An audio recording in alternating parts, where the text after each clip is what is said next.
Olá, começa agora o JR Entrevista. Nosso convidado de hoje é o secretário de Advocacia da Concorrência e Competitividade do Ministério da Economia, Gianluca Lorenzon. A Secretaria faz análises dos instrumentos regulatórios e também cuida para promover a competitividade. Secretário, obrigado pela sua participação. Queria que o senhor explicasse para a gente, na prática, como é que funciona, qual o objetivo da Secretaria. Obrigado, Luiz e Renata, por me receberem. Acho que uma maneira muito simples de explicar o que nós fazemos é 99% do que os cidadãos e empresas brasileiras precisam fazer e cumprir não é lei, está abaixo da lei, está regulando a lei. É o que nós chamamos de regulação. O trabalho da minha secretaria é analisar isso, garantir que quando ela seja feita de uma maneira melhor e que a maneira que ela seja feita não mate a concorrência, não acabe privilegiando grandes atores, agentes econômicos, não tenha barreiras para novos competidores. Isso vai desde o mercadinho da esquina, para que ele não seja completamente atropelado pelos grandes concorrentes, até grandes empresas em setores como petróleo, telecomunicações, energia e saúde, em que nós precisamos garantir que nós tenhamos concorrência, porque só a concorrência abaixa preço e melhora a qualidade de produtos e serviços. Agora, secretária, a Secretaria acaba de criar aí um programa que é o Frente Intensiva de Avaliação Concorrencial, o FIARC, que a ideia é acabar coibindo aí esses abusos regulatórios. O que significa isso e como que isso acaba beneficiando? Se nós olharmos índices internacionais, e eu não tenho nenhum receio em dizer isso, frente aos índices internacionais, o Brasil tem a pior regulação do mundo. É a mais cara, é a mais complexa e ela tem um efeito na concorrência, na competitividade brasileira péssimo. Nós estamos aí sempre nas últimas posições e alguns índices na última posição, que representa aí basicamente 200 bilhões de reais de custo do Brasil ao ano. Então não adianta a gente só fazer o que o resto do mundo já fez. O resto do mundo não tem o problema que o Brasil tem. O resto do mundo pode melhorar a forma que faz regulação, atualizar ela de tempos em tempos. E nós estamos pela primeira vez na história do Brasil fazendo isso. Nós vamos revisar todas as regulações em 18 meses. A primeira entrega, vocês devem ter visto, foi 2 semanas atrás, 2 a 3 semanas atrás. Nós tivemos aí o maior mapeamento de regulações da história do Brasil, regulações que estavam vigentes e tinham que ser cumpridas, por exemplo, na agricultura desde 1860, desde o tempo do Império.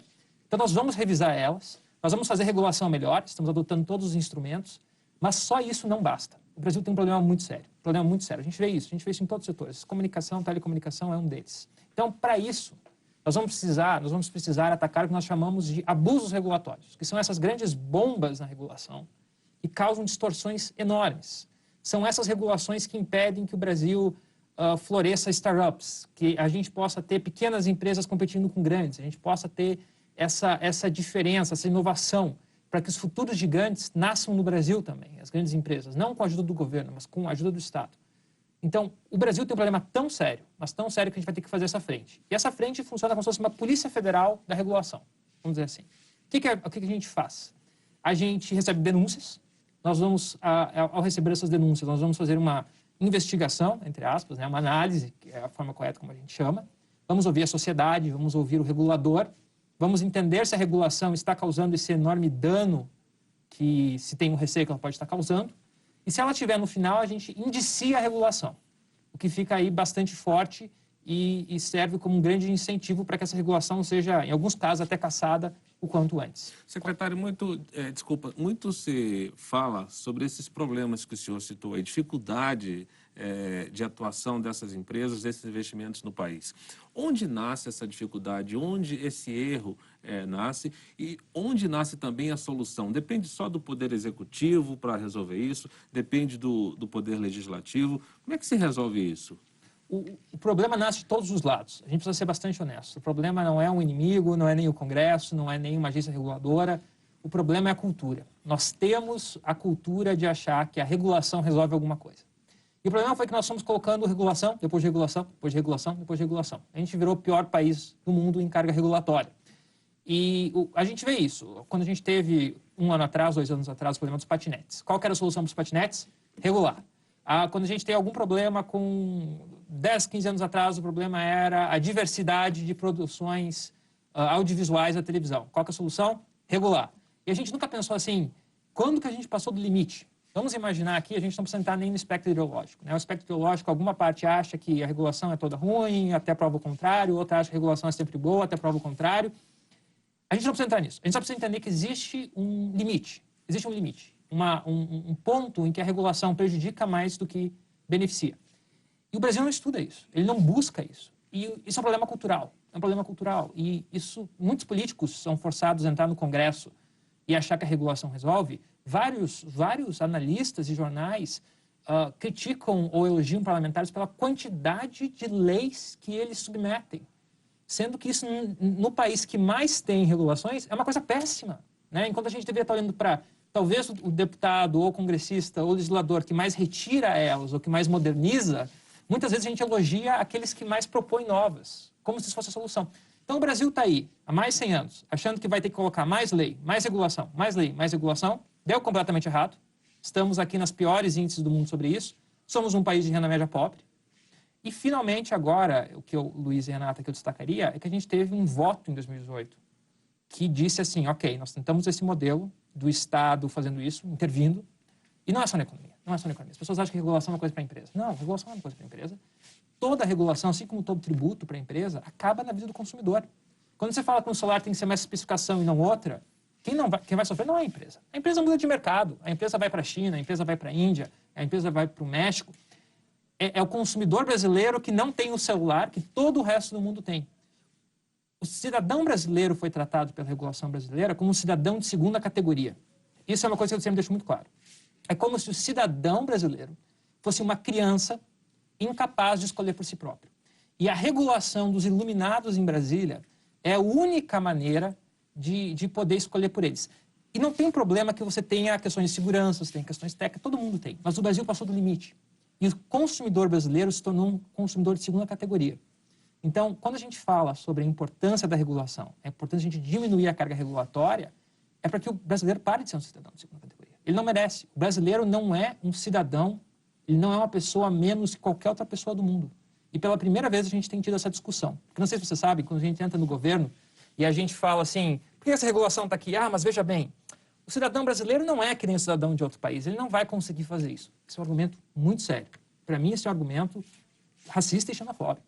Porque ele é um argumento que coloca o brasileiro como cidadão de segunda categoria. E a gente discorda disso. Tanto que é que a gente tem aí um grande fluxo de pessoas que, quando vão para fora do país ou vão nas feiras de importados, acabam consumindo os produtos que, de acordo com os iluminados de Brasília, deveria ser proibido para eles. Isso precisa mudar. Agora, quando fala o brasileiro não vai conseguir fazer isso, como assim? Como que isso... Qual é a explicação para isso? A explicação é uma crença irracional e infundada de que as pessoas não conseguem aprender com elas mesmas. A gente viu isso no coronavírus. No coronavírus, a ideia era o seguinte: se o governo não mandar as pessoas se cuidarem, se o governo não mandar as pessoas usarem máscara, elas não vão se cuidar, elas não vão usar máscara.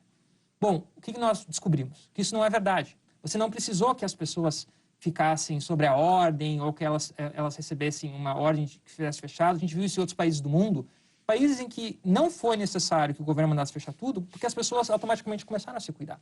E os próprios modelos e vamos dizer assim, as predições, os números, as previsões sobre o coronavírus sempre deixaram muito claro, desde o primeiro modelo da London School, que eles não estavam levando em consideração o caráter espontâneo das pessoas. Ou seja, quanto as pessoas descobrem por si próprias que elas devem fazer algo.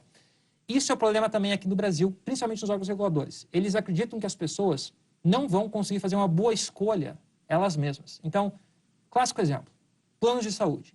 Tivemos uma drástica redução nos últimos 20 anos de modalidades de planos de saúde oferecidos, porque acreditava-se em Brasília, e agora está mudando com a atual administração da ANS, infelizmente tem uma agenda regulatória muito ousada, que o cidadão brasileiro era incapaz de escolher um bom plano de saúde por si próprio. Então você foi elevando o nível da regulação, colocando mais regulação. Qual que foi o resultado? Uma série de produtos diferentes, planos de saúde diferentes desapareceram do mercado. Quando isso acontece, você fecha o mercado, você tem uma diminuição de concorrentes e o preço sobe. E daí quem precisa de plano de saúde fica sem, acaba indo para o SUS, um sistema que também tem problemas regulatórios e que vocês conhecem as dificuldades, todo cidadão brasileiro conhece as dificuldades do SUS. E o cidadão brasileiro foi tosado da sua oportunidade de tomar uma decisão como adulto. Então, é esse tipo de coisa que afeta a realidade. Não é só o que nós consumimos como celular, alimentos, ou que nós consumimos na nossa diversão. Não, é saúde, é educação. Essa constante ideia de que você não pode escolher o que vai ser ensinado na sua faculdade. Brasília precisa dizer. Você não pode dizer o método que vai ser usado, se vai ser online, se você pode ter telemedicina ou não. Teve coisas que a gente só conseguiu liberar por causa da pandemia. A telemedicina foi uma delas. Era o fim do mundo antes de liberarem. Agora todo mundo viu os benefícios e ninguém mais quer voltar. E é assim que as coisas funcionam. Então, essa constante assunção de que o cidadão brasileiro... não, mas o americano pode ter telemedicina. Há 30, 40 anos pode ter. A Europa também pode ter telemedicina, mas o brasileiro não. O brasileiro... Esse é o argumento que a gente ouve dentro de Brasília. E agora chegou a hora de a gente mudar. A gente está mudando com brigas, com a boa discussão política, né? Como o ministro Guedes sempre fala, uma discussão, democracia ruidosa, a democracia tem ruídos, mas estamos pela primeira vez levando o brasileiro como cidadão de primeira classe. E você pode assistir ao JR Entrevista na Record News às 10h40 da noite, no portal R7, no Play Plus, no Jornal da Record, no JR 24 horas à 00h30 e também nas nossas redes sociais. Secretário, a ANAC, a Agência Nacional de Aviação Civil, já tomou uma iniciativa no sentido que o senhor estava explicando, para tentar desregulamentar alguns itens. Como é que funciona esse plano da ANAC? Eu queria saber também se serve de exemplo para outras instituições tomarem um rumo semelhante. A ANAC está dando um grande exemplo no nível das agências reguladoras que são autônomas, né? Então, no governo, nós entramos e saímos com os políticos, as agências reguladoras têm os seus diretores, eles continuam sempre lá. Então, eles não são suscetíveis a dizer assim, ok, chegou a hora de desregulamentar, vocês são forçados a desregulamentar. Não é assim que funciona. Tanto que tem agências reguladoras que estão retrocedendo, né? Agências reguladoras, semanas retrasadas, comemorando o aumento de custo do Brasil e aumento aí de majoração e complexidade regulatória. Mas a ANAC está indo no sentido bom, ela está indo no sentido de alinhar sua regulação ao resto do mundo. O que é um desafio, porque se criou essa noção de que a gente vai expressar soberania maltratando o brasileiro. Então, a gente não pode ter uma regulação internacional, a gente não pode ter uma regulação alinhada ao mundo porque isso é abrir mão da soberania. Isso não faz sentido algum. Os Estados Unidos têm uma meta. Os Estados Unidos têm uma meta. Nunca fazer uma regulação que não tem como base alguma regulação que já exista em outro país. Por quê? Para não onerar mais as empresas dos cidadãos americanos do que os competidores deles teriam em outro país. No Brasil, se você fala assim, vamos alinhar a regulação da sua agência, do seu órgão, com o resto do mundo, eles pensam, não, isso aqui é abrir mão da soberania. Então é um pensamento retrógrado. E a ANAC está superando isso de uma maneira excepcional. Então o que eles estão fazendo? Eles aderiram muito bem a todas as nossas iniciativas, as iniciativas que eu mencionei no começo, ao revisaço, que é esses 18 meses que nós chamamos, em que todas as normas regulatórias precisam ser revogadas, reanalisadas e republicadas. Nós vamos pela primeira vez na história do Brasil conhecer a quantidade de regulações que existem. Nós não sabemos hoje, não sabemos quantas existem, não sabemos quais estão em vigor. Então, eles adotaram tudo que nós estamos fazendo transversalmente como governo. Mas eles também têm uma iniciativa própria, que é salutar, que é o que tu mencionaste, que foi esse programa que eles apresentaram de desregulamentação dentro da ANAC.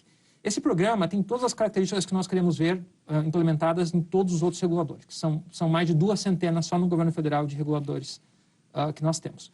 Isso envolve, então, a eliminação de barreiras burocráticas e sem sentido, o alinhamento com modelos internacionais. Então, você tem as associações internacionais que consolidam normas regulatórias de aviação de todo lugar do mundo. E você pergunta assim, a gente sempre tenta conversar muito com os cidadãos e com as empresas para entender por que só no Brasil tem que fazer isso, por que só no Brasil tem que fazer aquilo. Então, é um trabalho que a ANAC está fazendo. E terceiro, aumentar a concorrência. Aumentar a concorrência em coisas que as pessoas não pensavam. Então, aumentar a concorrência de aeroportos. Permitir que aeroportos façam voos que antes eles não poderiam fazer, né? Permitir que haja modelos de negócios diferentes. Permitir que as regras de uma aeronave, dentro dos padrões de segurança mundiais, o que acaba sendo muito importante, né? Possam ter uma maior utilização. Então, todo esse fator, várias partes do plano da ANAC ainda são planos a serem implementados. A gente vai ter que ver para entender onde isso vai. A gente vai ter que entender como que... É sempre como eu brinco, como os americanos falam, né? O diabo está nos detalhes. A gente vai ter que ver o texto em si. Por enquanto, a gente tem aí o lançamento do projeto, a gente tem algumas ações tomadas, mas para a gente ter uma noção boa, como governo federal, e como o CEAI, que é a minha secretaria, que faz, vamos dizer assim, um monitoramento das agências reguladoras, que nós, como CEAI, estamos esperando da ANAC agora é ver os detalhes. Mas, de tudo que nós vimos até agora, exemplo para a esplanada, algo praticamente, um plano tão ousado que é sem precedentes dentro do espectro das agências reguladoras, e gostaríamos que mais agências reguladoras, sejam elas ligadas à infraestrutura ou não, aderissem a isso, porque algumas precisam, e precisam muito, senão o Brasil vai ficar sempre para trás. Agora, dá para a gente saber mais ou menos quanto que o Brasil pode ganhar em competitividade reduzindo a regulação? Olha, o custo do Brasil para um país desenvolvido, então não estou nem falando dos países mais competitivos do mundo, porque quando a gente fala dos países mais competitivos do mundo, onde o Brasil disputa fábrica, vamos dizer assim, a gente está falando da China, a gente está falando de todo o Sudeste asiático, a gente está falando desses novas zonas, agora a gente vai ter que disputar emprego com Honduras, porque Honduras vai começar o que eles chamam de uma zona econômica especial, que é uma área sem regulação. Então, eu não estou nem olhando para esses países, eu estou olhando para países desenvolvidos. Países desenvolvidos podem se dar ao luxo de ter regulações caras. Eles podem se dar ao luxo de falar assim, ó, essa mesa aqui, no meu país só vão vender mesa com essa qualificação, porque meus cidadãos podem arcar com esses custos.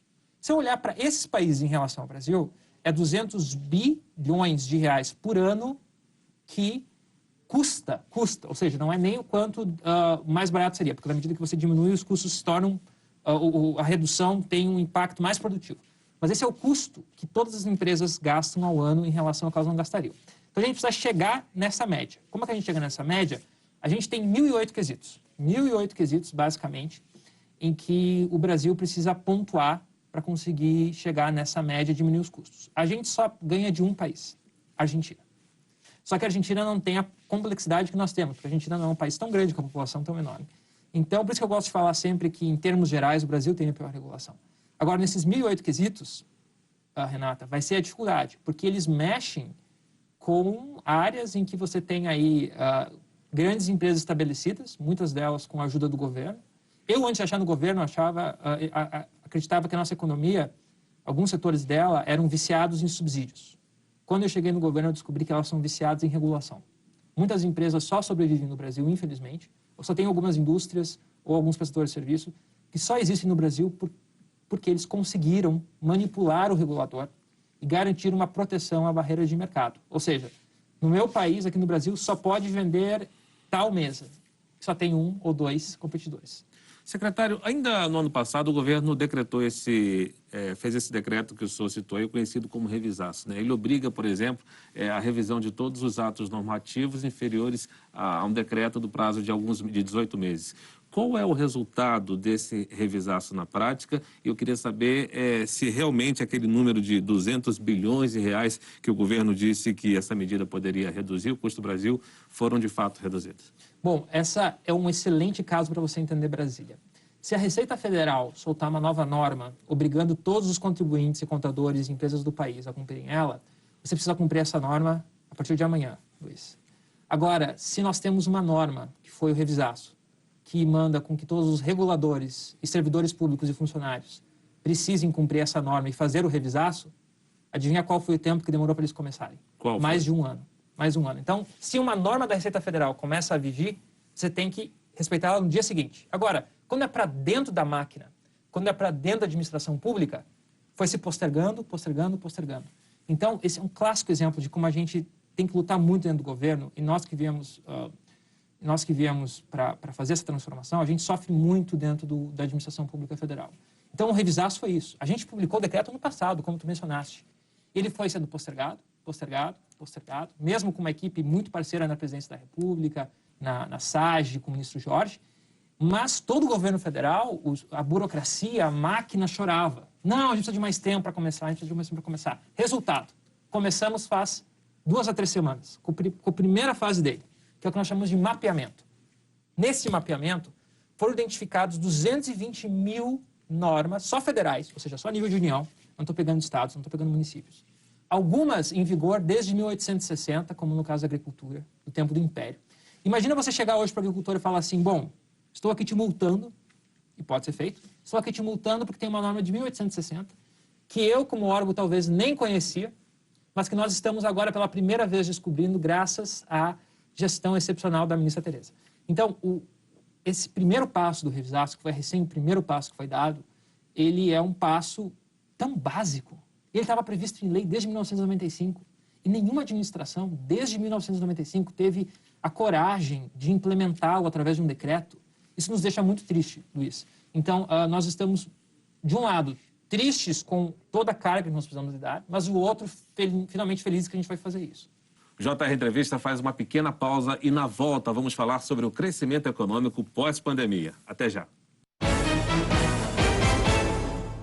Estamos de volta com o JR Entrevista. Hoje com a gente o secretário de Advocacia da Concorrência e Competitividade do Ministério da Economia, Gianluca Lorenzon.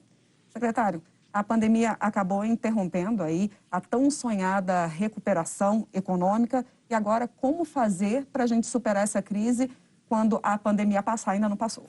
Esse é o grande desafio, Renata, porque ao mesmo tempo em que a gente vai ter que aí fazer uma recuperação que foi no sentido contrário do que a gente queria desde o princípio e da expectativa que a gente tinha em todo 2019, a gente ainda sai da pandemia comprometidos fiscalmente, como já estávamos por causa, enfim, de uma série de políticas que foram tomadas na última década. Então, como nós conseguimos que o governo haja para ajudar o setor, sendo que a gente tem gastos altíssimos, a gente tem um teto de gastos, graças a Deus, que nos dá esse equilíbrio e essa visão de equilíbrio no geral, mas nós não podemos reduzir impostos como um todo, porque nós não temos espaço fiscal, a gente não tem dinheiro para reduzir impostos, a gente não tem dinheiro para o governo gastar mais, como algumas pessoas gostariam. Então, como que o Brasil faz aí políticas sem se comprometer fiscalmente? Como é que ele faz políticas para ajudar o setor privado? O setor privado já se ajuda por si só, mas o que o governo pode fazer? E a resposta está no fato de que a gente tem a tributação, ok, a tributação é muito cara no Brasil, é uma das piores do mundo quando a gente compara alguns setores específicos. A nossa indústria de transformação, que é o setor mais tributado do Brasil, sofre horrores, né? Que toda a indústria que transforma um produto, aprimora ele, ou seja, transforma ele para o consumidor final. Então, o que nós podemos fazer? Então, a gente não pode olhar para o lado do tributo. A gente vai simplificar, isso vai reduzir os custos para você arcar com eles, mas a carga tributária, né, na reforma tributária, ela tem que se manter mais ou menos a mesma. Não porque nós gostaríamos, né? Se a gente gostaria, a gente até acabava com o imposto, ninguém gosta de pagar imposto. Mas porque a gente está com os gastos muito comprometidos, com o cenário fiscal muito comprometido. Então, onde a gente pode tirar custo? Onde nós podemos ajudar? A gente olha para o chamado custo Brasil. Custo Brasil, 1,5 trilhão ao ano, em que nós podemos diminuir o custo sem necessariamente abrir mão de arrecadação fiscal ou até, às vezes, aumentando a arrecadação porque você aumenta a produtividade. Então, quando você facilita alguma coisa, quando você tira um impedimento, quando você permite que empresas mais inovadoras abram, quando você deixa mais fácil empreender, mais fácil fechar uma empresa, que no Brasil também era muito difícil e agora está ficando mais fácil. Quando a gente faz tudo isso para atacar esse 1,5 trilhão, nós conseguimos diminuir os custos de se operar. Se a tua empresa diminui os custos, ela tem mais dinheiro para investir, ela tem mais dinheiro para contratar, ela tem mais dinheiro para crescer, ela tem mais dinheiro até para distribuir de lucro, que vai ser revertido em mais consumo e assim por diante. E até para pagar mais impostos. E até para pagar mais impostos. Então, o que nós precisamos fazer é atacar esse 1,5 trilhão. E a gente tem, pela primeira vez, foi estimado esse custo ano passado. Você pensa assim, já ouviu falar sempre, todo mundo já ouviu falar do custo do Brasil. Mas por que o governo federal nunca teve uma estimativa séria até 2019? Porque teve que vir em 2019 para a gente ter essa estimativa. Agora temos, é uma estimativa muito complexa, 1,5 trilhão ao ano, e agora a gente está tendo um plano que vai, vamos ser honestos, vai demorar décadas. Mas a gente finalmente tem um plano e a gente finalmente tem números. Então, porque como um bom administrador sabe, o que não é medido não é gerenciado. O senhor é um dos formuladores da chamada Lei de Liberdade Econômica que entrou em vigor há um ano. Eu queria saber se essa lei já teve algum reflexo na rotina da atividade econômica, produtiva brasileira e qual a importância dessa legislação. Eu acho que os efeitos dela vão ser sentidos mais ao longo de 2021 e 2022. A gente pode dar alguns exemplos muito claros. Nós extinguimos 10,3 milhões de alvarás de funcionamento. Até a gente fica muito restrito no Ministério da Economia quando a gente ouve um prefeito falando assim, não, a gente vai caçar até o alvará, vai fazer isso. Não tem mais alvará. Para a maior parte das atividades no Brasil, não existe mais alvará de funcionamento. E se você estiver sendo cobrado um alvará por um fiscal da prefeitura, esse fiscal está cometendo abuso de autoridade, um crime pela lei de abuso de autoridade. Então, nós extinguimos 10,3 milhões de alvarás de funcionamento, maior desburocratização licenciatória do Brasil. O licenciamento federal começa a vigorar de uma maneira diferente a partir dos próximos meses. Nós permitimos a digitalização de todos os documentos e comprovantes. Isso foi feito 3 meses, 4 meses atrás. Então, a gente vai ver ainda um efeito, porque agora as empresas vão começar a digitalizar, a gente vai começar a ter aí uma economia mais digital, também vai ter um grande impacto para as empresas. Nós vamos ainda ter algumas outras normas que precisam entrar em vigor, porque, como eu estava falando isso para vocês antes do intervalo, se envolve o governo ter que cumprir alguma coisa, as coisas vão se enrolando, os burocratas reclamam e a gente tem que ir postergando. Então, de uma maneira ou de outra, nós estamos sentindo os efeitos por hora e o principal indicador, Luiz, que eu chamaria a atenção para dizer o quão a lei de liberdade econômica tem sido importante para a recuperação, é o número de abertura de empresas. Porque, na medida que a gente teve aumento do desemprego, a gente teve o número do mapa de empresas divulgado mensalmente, a gente tem o CAGED de empregos, agora a gente tem o mapa de empresas. Ele tem se mostrado espetacular.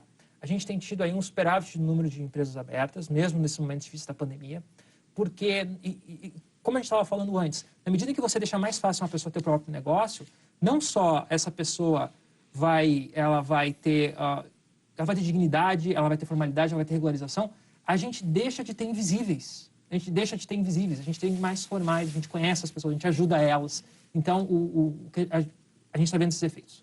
Agora, secretário, o senhor falou em custo Brasil e a gente passa o tempo inteiro ouvindo o ministro Paulo Guedes falando em custo Brasil. O ministro Paulo Guedes fala em substituição de impostos, não é aumento de impostos. No entanto, existe uma discussão dentro do Ministério da Economia da criação de um novo imposto, talvez até para bancar um programa social que é o Renda Brasil, Renda Cidadã, não se sabe exatamente qual é o nome. Como é que está essa discussão dentro do Ministério da Economia? Vai ter imposto novo? Não vai ter nenhuma carga nova de impostos. Eu acho que essa é a mensagem que o ministro Guedes tem falado, né? O que você pode ter uma redistribuição. Porque, quando eu sou advogado, mas eu acho que a maioria das pessoas não conhecem bem esse chamado conceito que a gente chama de fato gerador, que é o fato que tem que acontecer no mundo real para você pagar o imposto. Então, por exemplo, quando você transfere um imóvel, né, você paga o imposto de transferência de bem imóvel, normalmente paga os municípios. Qual que é o fato gerador? É você transferir o imóvel. Eu tenho o meu imóvel para mim e vou transferir para você, Renata. Quando eu faço isso... Então, o que acontece? Os fatos geradores, eles podem se alterar. E o que o ministro Guedes tem sempre falado é que um fato gerador é muito perverso você tributar ele, que é empregar alguém. Você paga hoje um tributo por empregar alguém. Então, vamos dizer assim, Renata, quando eu emprego alguém no Brasil, eu não pago só o salário. As pessoas não sabem disso, mas hoje custa quase o dobro do salário da pessoa para empregá-la no Brasil. Porque eu estou falando de salário mínimo, não estou falando de imposto de renda, eu estou falando das outras taxas e contribuições e todos os tributos que estão envolvidos nisso. Então, a ideia do ministro é, a gente pode transferir esse fato gerador para outro fato gerador, ou seja, ao invés de a gente tributar, empregar as pessoas, a gente pode tributar outra coisa para conseguir ficar com a carga toda igual. E esse é o desafio que a equipe técnica da área tributária, que não é minha equipe, está tendo para essa discussão. O resultado a gente vai conhecer no momento correto. Mas trata-se somente de uma redistribuição de carga tributária. Essa é a garantia que o ministro Guedes tem dado publicamente. Eu acredito que não tem razão para a gente contar, porque o Congresso está lá para fiscalizar. Agora, o cidadão de renda média ali, quando fala, vai deixar de tributar determinados segmentos para tributar outras coisas. A classe média, por exemplo, é ela quem mais vai sentir?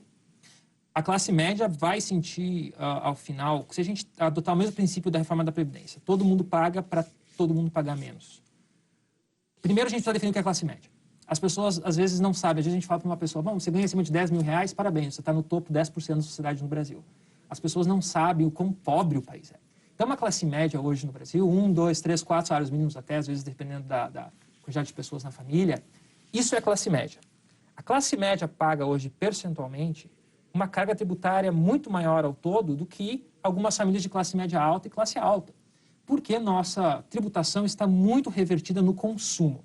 Então, todas as reformas que nós temos apoiado, e o ministro Guedes tem deixado isso muito claro, ele falou várias vezes que as reformas que nós estamos mandando para o Congresso podem ser acopladas tanto na PEC da Câmara quanto na PEC do Senado. Essas duas PECs, tanto da Câmara quanto do Senado, elas visam reduzir esse consumo, essa tributação sobre o consumo, que é excessiva no Brasil. Como eu estava falando para vocês, a indústria da transformação é o setor mais tributado e é o setor que as pessoas consomem, classe média consome. Todo mundo tem... Você pode não ter SUS para você, não pode ter um sistema decente no SUS, mas todo mundo tem um telefone celular. O telefone celular super taxado no Brasil, todos os produtos dos supermercados. Então, a gente espera uma diminuição da carga de consumo. Isso deve dar uma equalizada, vamos dizer assim, na quantidade total paga de tributos de uma família de classe média média e classe média alta e classe alta.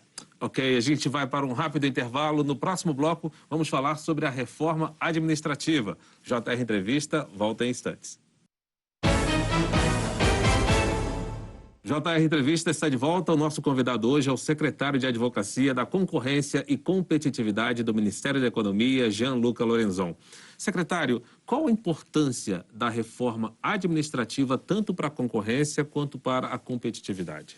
Sem a reforma administrativa, no longo prazo, as contas no Brasil não fecham.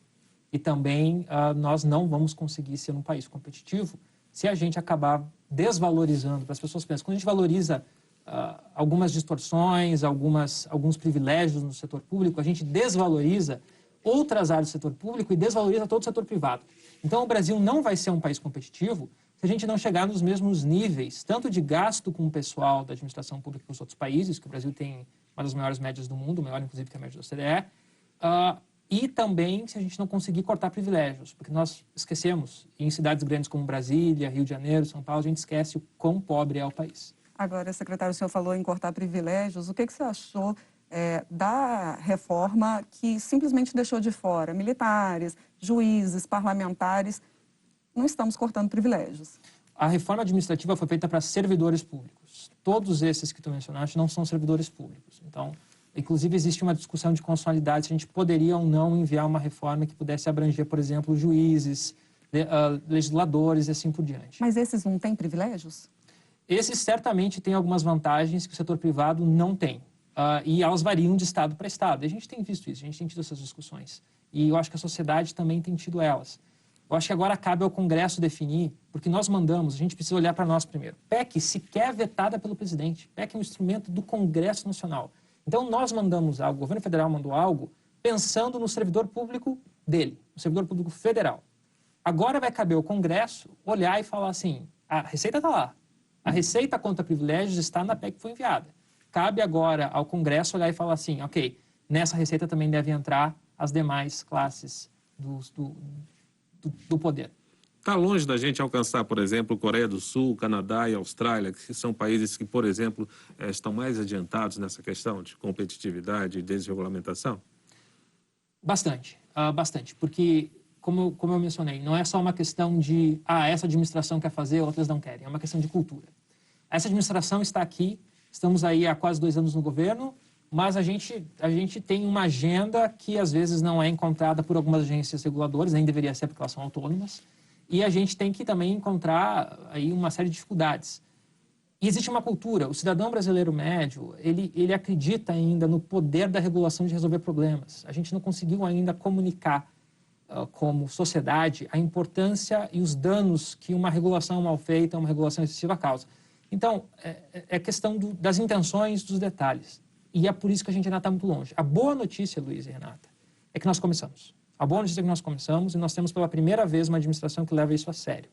E a ótima e excelente notícia é que nós estamos fazendo isso de uma maneira institucional. Ou seja, talvez daqui 8, 12, 16, 20 anos a gente não esteja mais lá. A gente volte para a social-democracia, como qualquer democracia faz. A boa notícia, a excelente notícia é que nós estamos fazendo isso de uma maneira institucional. Ou seja, os instrumentos que medem, acompanham, entendem os efeitos negativos vão estar lá. Então a gente está avançando, ao mesmo tempo que a gente está avançando para combater isso, a gente está avançando para que seja uma política de Estado e não só de governo. O senhor está otimista? Eu estou bastante otimista. Isso nunca aconteceu no Brasil antes. A gente não sabia, quando chegou no governo federal, a gente não sabia o que estava em vigor de normas, milhões de normas desde a época do Império. Agora a gente sabe, agora a gente abraçou. Então, eu estou muito otimista, é uma oportunidade única e o Brasil vai surpreender o mundo. Ok, secretário, muito obrigado pela sua presença aqui no JR Entrevista. Obrigado, Luiz, obrigado, Renata. O JR Entrevista fica por aqui. Lembrando que você pode assistir ao programa na Record News às 10h40 da noite, no portal R7, no Play Plus, no Jornal da Record, no JR 24 horas à 00h30 e também nas nossas redes sociais. Obrigado pela entrevista, obrigado também a você pela sua companhia. Até a próxima edição do JR Entrevista.